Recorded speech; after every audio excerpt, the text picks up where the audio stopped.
Taxpayers cough up $7 million in 1 year on cocktails parties, including $165,000 on canapes and Sauvignon Blanc for Australia's sports stars.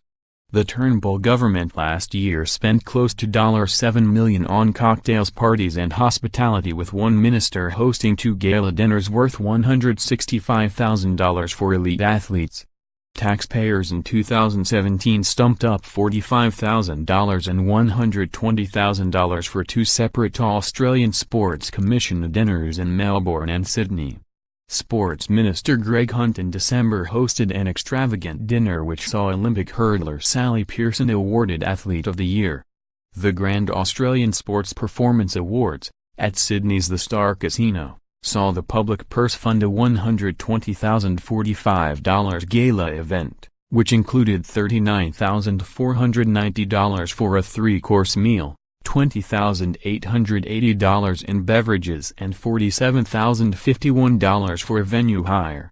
The expense of gala events on the public purse didn't stop there, with another $45,000 in February 2017 spent at the Media Awards at Melbourne's Muriel Hall, which included $25,370 for canapes and dinner and $8,685 on beverages, including Republic's Sauvignon Blanc and Shiraz Cabernet. Mr. Hunt delivered a homily on the importance of exercise as he mixed with 7 Network commentators, Bruce McAvaney and Johanna Griggs, and Todd Woodbridge, a former tennis doubles champion. "For all of us, sport means different things. For me it was absolutely part of my upbringing," he told guests as they enjoyed a 3-course meal. The Australian Institute of Aboriginal and Torres Strait Islander Studies also spent $656,566 on just one conference at the Townsville Convention and Exhibition Centre, in North Queensland, in March 2018.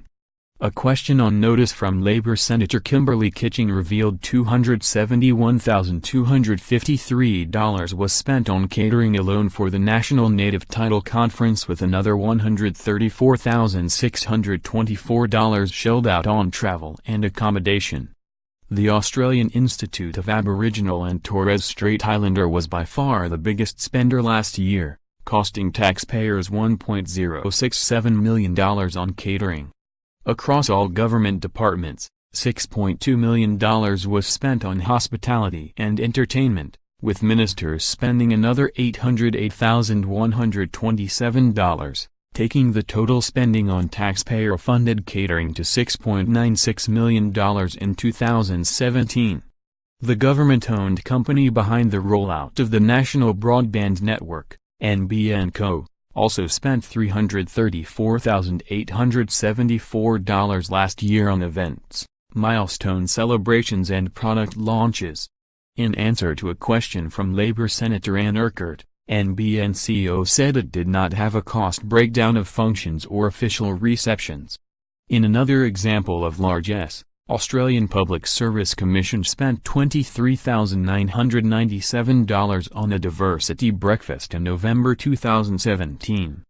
Despite charging the 92 guests for tickets at $60 each, the Australian Public Service Diversity and Inclusion Awards still saw the public pay $1,100 for donuts and another $3,850 on flowers.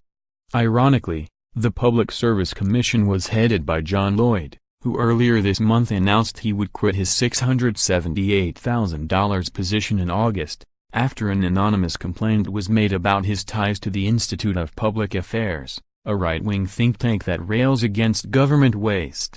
The spending by Australia's government departments also included the bazaar, with the Department of Human Services spending $2,625 on the cybersecurity war games, which included a Lego model to demonstrate a cyber attack on a model train.